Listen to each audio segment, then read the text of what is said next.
আজ তারিখ হচ্ছে 12 ফেব্রুয়ারি 2024, সঙ্গে সোমবার। তো চলুন জেনে নিই আজকের খবর। সুখবর, রাজ্যের অঙ্গনওয়াড়িতে 35,000 পদে নিয়োগ, আশ্বাস মন্ত্রীর।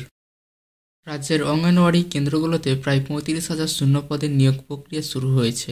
শুক্রবার বিধানসভায় প্রশ্নোত্তর পর্বে সে কথা জানান রাজ্যের নারী ও শিশু কল্যাণ দপ্তরের মন্ত্রী শশী পাজা। একই সঙ্গে তিনি জানান, এ বিষয়ে কেন্দ্রের নীতি বদলের কারণে নিয়োগ প্রক্রিয়া ব্যাহত হয়েছে। পরে মন্ত্রী বলেন, রাজ্যে মোট 1,19,481টি অঙ্গনওয়াড়ি কেন্দ্র রয়েছে। তার মধ্যে কর্মী পদ ফাঁকা রয়েছে 21,492টি এবং সহায়িকা 13,906টি।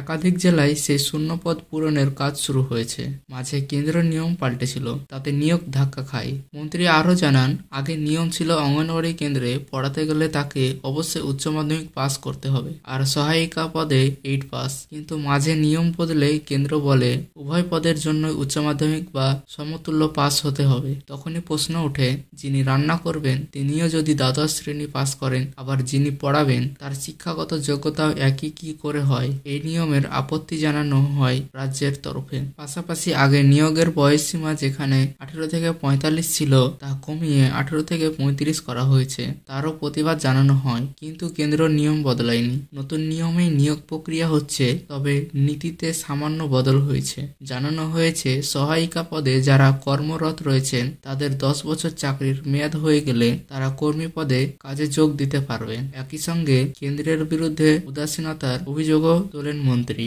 জানান, মিড ডে মিলের টাকা 2017 সাল থেকে বাড়ায়নি কেন্দ্র, এখনও সেই 8 থেকে 12 টাকার মধ্যে তা ঘোরাফেরা করছে।